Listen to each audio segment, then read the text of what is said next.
One of the worst droughts in Australian history. The worst drought in living memory. The dry spell right now in Queensland and New South Wales is one of the worst in our history. In the iron grip of the nastiest drought in 50 years. Every mainland state in Australia is being impacted by record low rainfall and drought, which is now being measured in years. This morning, the Prime Minister in opposition...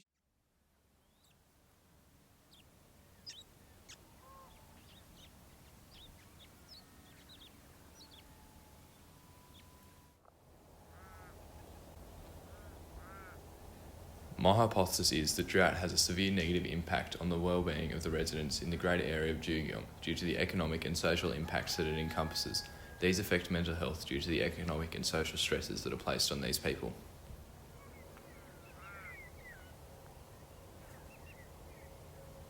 Australia is the second driest continent in the world, beaten only by Antarctica, with more than 80% of the country receiving less than 600 mils of rainfall a year, nearly 400 mils less than the world average. This causes extreme difficulties in the agricultural sector of the country, given the sector contributes 15% to our country's total exports and is needed to feed Australia's growing population. These harsh conditions make working in the agricultural sector unstable, and the inevitable and ominous threat of drought makes it even more risky. Sadly, these harsh difficulties faced by people living in rural areas lead to high rates of mental illness and can lead to suicide.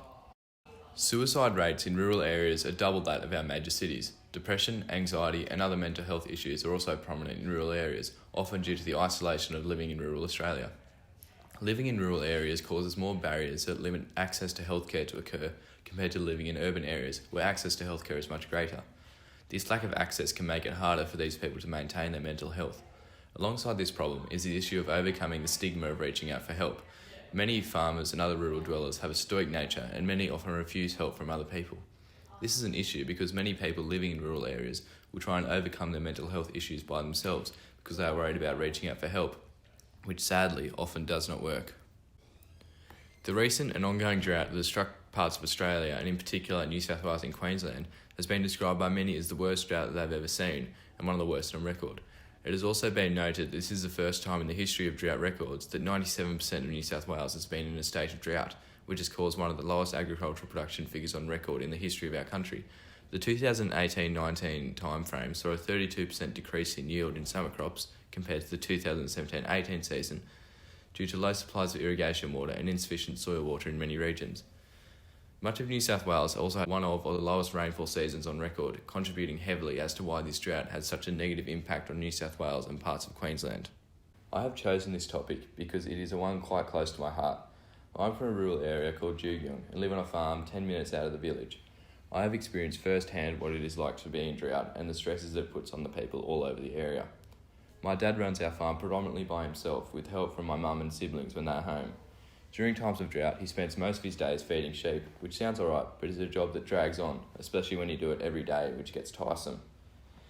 During the peak of the drought, when I would talk to Dad at night, he would try very hard to sound positive and happy, but I could tell that he wasn't just his usual cheerful, funny self, often sounding tired and sick of feeding livestock and buying grain and hay. The repetitive and tedious nature of this task made it difficult for him to do this, and I knew that he didn't like doing it, but he knew that he had to, and I respect him greatly for this. The time that he spent feeding thousands of sheep was taking away time that he would usually be spending with his family, which I know he loves doing. Dad took good steps to ensure that his mental health remained as high as it could be, and also helped our neighbours, organising get-togethers so they could have a bit of a yarn about how things were going, and just to check in on everybody, making sure they were all okay. The main reason that I've chosen this topic is to show people living in urban areas who do not know much about the struggles of living in rural areas, what hardships these people face, but also why they choose to live there and do what they do. Jugeong is a small village located on the Murrumbidgee River in the southeastern quadrant of New South Wales, 338 kilometres southwest of Sydney. Jugeong is a predominantly agricultural-based village with multiple farms in the surrounding area, contributing to the resources used in shops and restaurants in the village. The village of Jugeong relies on agriculture for its economic stability and for the town to prosper. The effect the drought has on humans will be explored throughout my research and has both social and economic impacts which can lead to mental health problems, which will be expanded on further in my research. Drought has several environmental effects, but these are not relevant in my research, so are not discussed. The two primary research methods that I used are video interviews and photos and videos of my chosen area of study. I conducted interviews on 6 different people, all with different backgrounds and stories, who all spoke differently about the effects that drought has on them mentally. I also took and used many photos taken last summer to show what drought-stricken land looks like. The 2 types of secondary research that I used were documentaries and an array of articles. I've also used both news and government articles to aid my primary research. Through interviews, it became apparent that drought affects the mental health of people in different ways, with some being affected more than others. Joanne Strong owns and manages the property Tiana Park, which is located around 5 minutes outside of Jugeong. She spoke of the difficulties that farmers face during the drought, why this is, and how this has affected her mental health. I spend all my day feeding cattle. Everyone has good and bad days, but a bad day on a farm when you're feeding out and thinking about drought is really terrible. Partially because we have so little control over the situation. It doesn't matter whether I work harder, get up earlier, work later, throw more money at the situation. It won't make any difference. I think it affects the family relationships in a very large way. I do need to cope with the dynamics of our family relationship in tough times, and that is just a layer that is on top of everything else that is very, very difficult. I like to, that's hard at the end of the day to remember, 1, you're running a business, 2, the business is not going well, but 3, you need to stay together. You know, they all impact on each other, and they certainly impact on my mental health enormously. Each rainfall event gives you hope, but then if it doesn't actually rain, it takes the hope away. So, when the news talks up, there's going to be 20 mils of rain, and the number of times it hasn't come, it actually really impacts in a extraordinarily deep way that didn't come. It just takes away all your hope that day. I think it plays enormously on people's mental health. And if you can't get through it, financially or emotionally, your life could easily be crushed by this. I can't watch TV and see a drought on TV. I can't see livestock on TV of people who are in drought. It really affects me terribly, just almost beyond words. I just feel, immediately I feel depressed to see that, and I feel anxious and I hate it. Much of what Jo said linked into my secondary research, especially the article, Social and Economic Impacts of Drought on Farm Families and Rural Communities, regarding how the family relationships are challenged, which Jo said was a major impact and probably the biggest contributor to the decline of her mental health.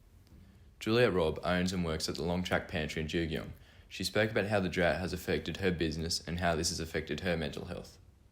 There are people who are coming in more to get off farm. So they need to get away and have a break, even if it's just for a half-hour coffee, or so to come into town, whereas if things were a bit better at home, they might stay at home and have the coffee, or stay at home and have lunch. I would also say on occasions like Mother's Day or sort of events like that, I feel like people maybe aren't so much going out for the big lunch because the cost of it just isn't necessary. So I think that in terms of small breaks away from the farm, yes, perhaps more, but in terms of going out for big lunches and celebrations, perhaps not so much. So the cost of everything has gone up, especially meat, which on one side is really good for farmers because if they're selling stock, they're getting good prices for it, so that makes me feel good. But in terms of buying in food, yes, it's all gone up, and it's something that it's very difficult to pass along. So we try and just sort of weather that and hope that maybe the prices will even out eventually. But yes, produce has gone up, and we're just trying to absorb that cost. Whilst we lease our property out, it makes me feel, I think, a level of anxiety when there is drought, and it actually makes me feel anxious about weather patterns generally, and which leads then on to anxiety about climate change. So whilst we are not reliant on our farming land for our income, or we're not trying to, our main business isn't running the land, It does make me feel anxious to be in drought. It makes me feel worried about my friends who are relying on farming for it. So I think, I would say it does affect my mental health. What Juliet stated in her interviews was very similar to what was seen in the documentary Proud Country, about how not just farmers are affected by the drought, with other businesses also facing hardships both financially and socially.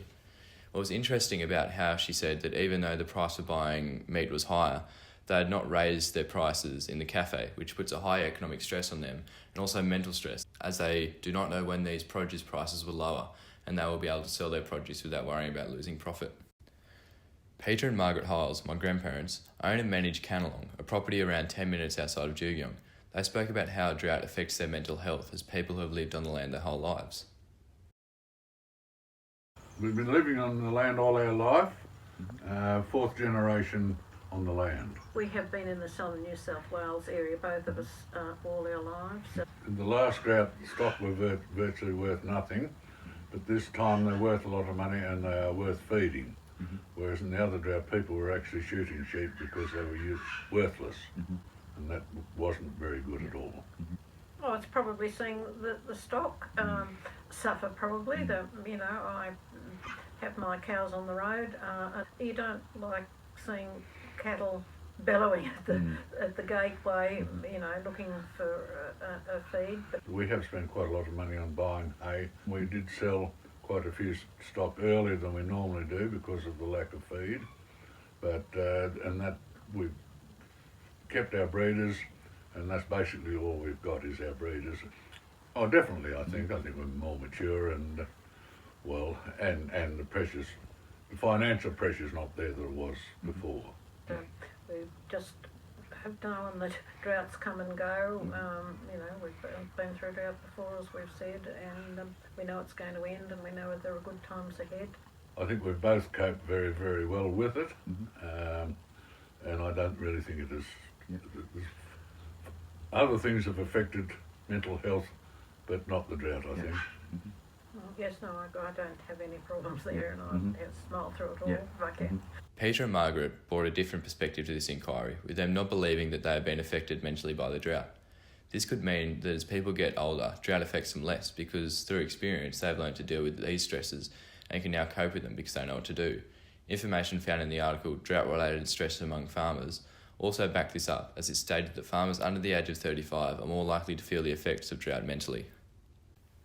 Richard Hyles is a grazier who owns and manages Westbourne, my home, which is about 10 minutes outside of Jugeong.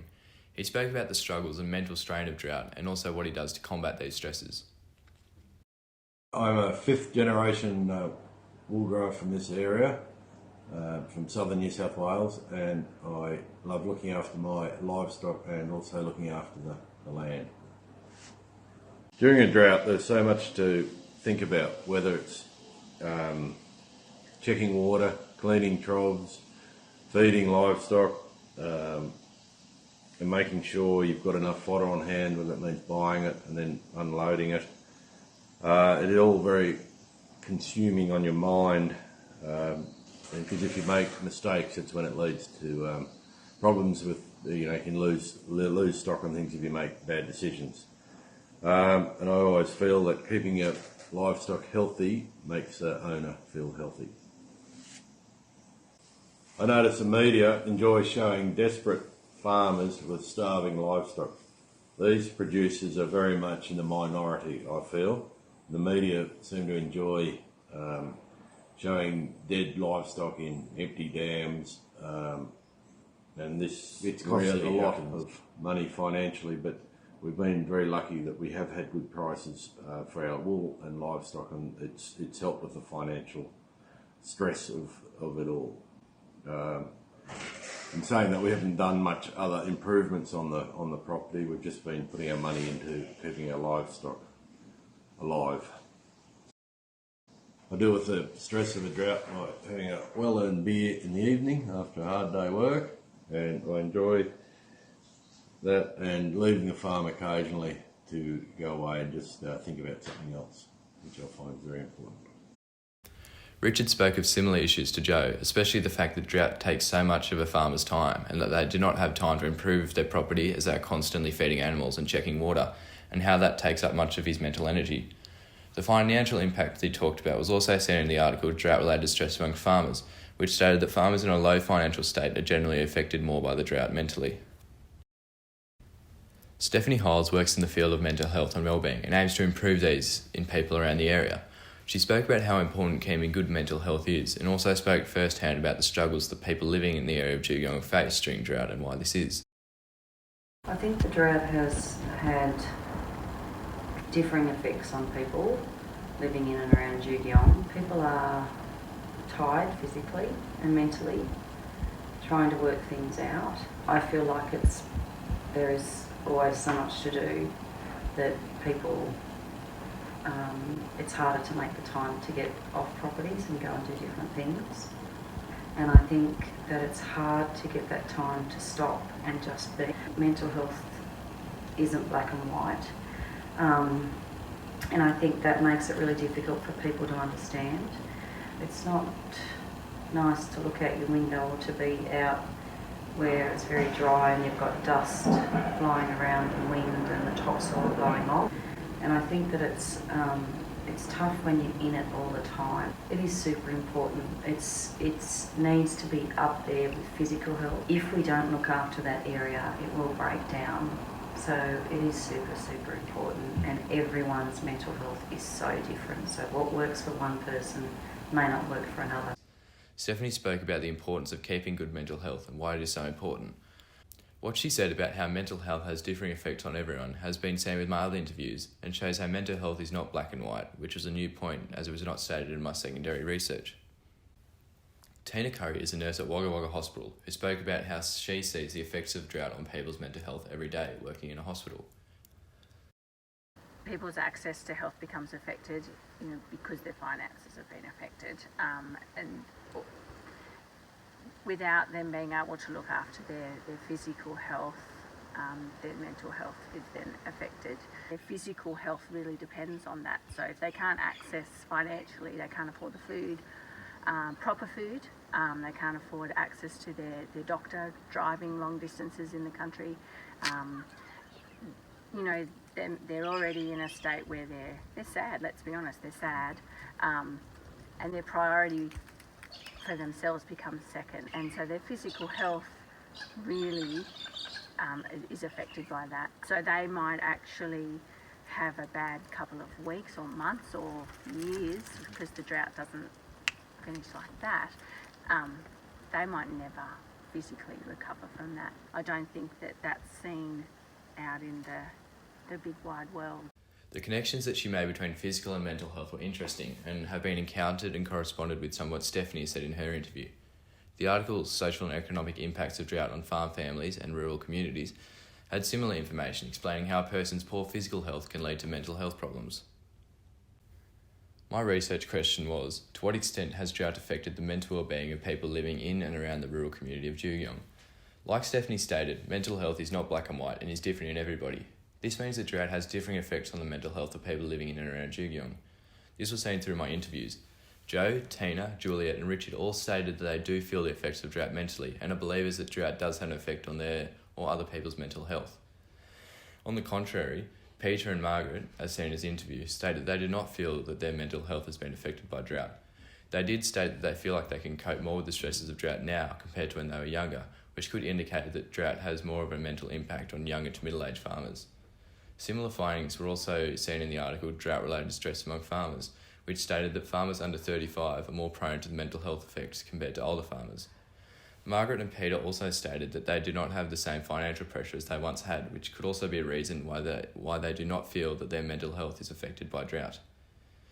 Another interesting point brought up by Joe and Richard was about the media and how drought is portrayed by them. As Jo stated, she does not like watching TV at night and seeing drought on the news, which she said also had an impact on her health. A similar point was made on the ABC's documentary A Proud Country about how seeing drought on television makes the stress even larger as you feel that you cannot escape it, even in your home, which is many people's sanctuary. The main reason that I chose to interview Juliet was to gain insight into how drought affects the mental well-being of all people living in and around Jugeong, not just the farmers, because as we know, everyone is impacted by drought in some way.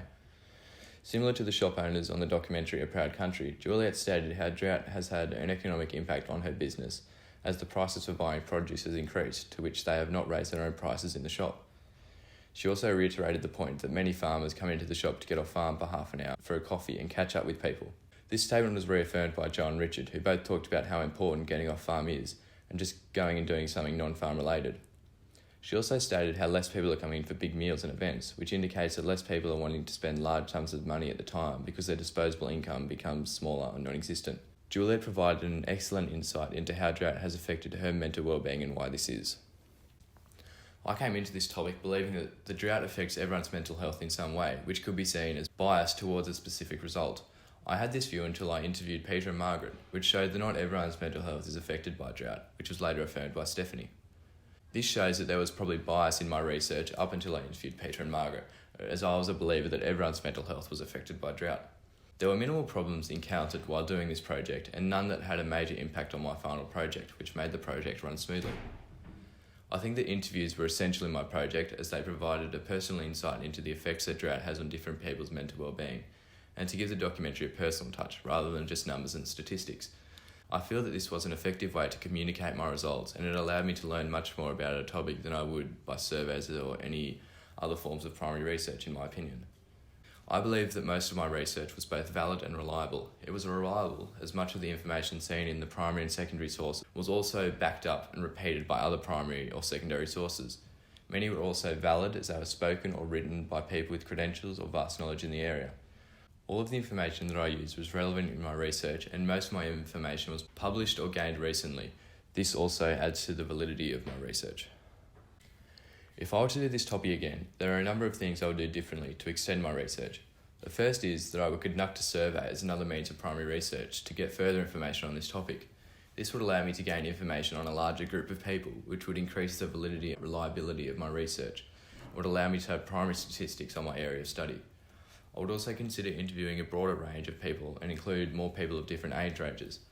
Most of the people that I interviewed were around the middle ages, which meant that I wasn't getting the widest ranges of responses that I could. To prevent this, I could have interviewed people under the age of 18 and more over the age of 60. The final change that I would make is interview more of a variety of people than I did. I only interviewed one shop owner and 4 farmers and gained lots of information by asking a variety of questions. If I'd interviewed more people like Juliet, I could have had some more information about how businesses owners other than farmers are affected mentally by the drought. This would have made my research more applicable to the research question, as I stated that I was gaining research from Jugyong and the surrounding area, which does not just mean farmers. I chose to do this project on a micro level by just focusing on the small area of Jugyong. If this was just begun again by other people interested in this field, such as mental health organisations such as Beyond Blue or Lifeline, or people such as rural health workers or councils, doing this research at a macro level would provide more data and would be of more relevance in gaining insight from a wider area. Throughout my research, I feel that I've answered my initial research question: to what extent has drought affected the mental well-being of people living in and around the rural community of Jugyong? The answer is that mental health is so subjective and affects everybody differently. I found that not everybody is affected by the drought mentally, which proves my hypothesis wrong. I initially stated that I believed the drought had a mental health effect on everybody living in and around Jugyong, but by conducting interviews, I discovered that this was not the case. To sum it all up, drought has differing effects on the mental health of people living in and around the rural community of Jugyong and is quite hard to measure.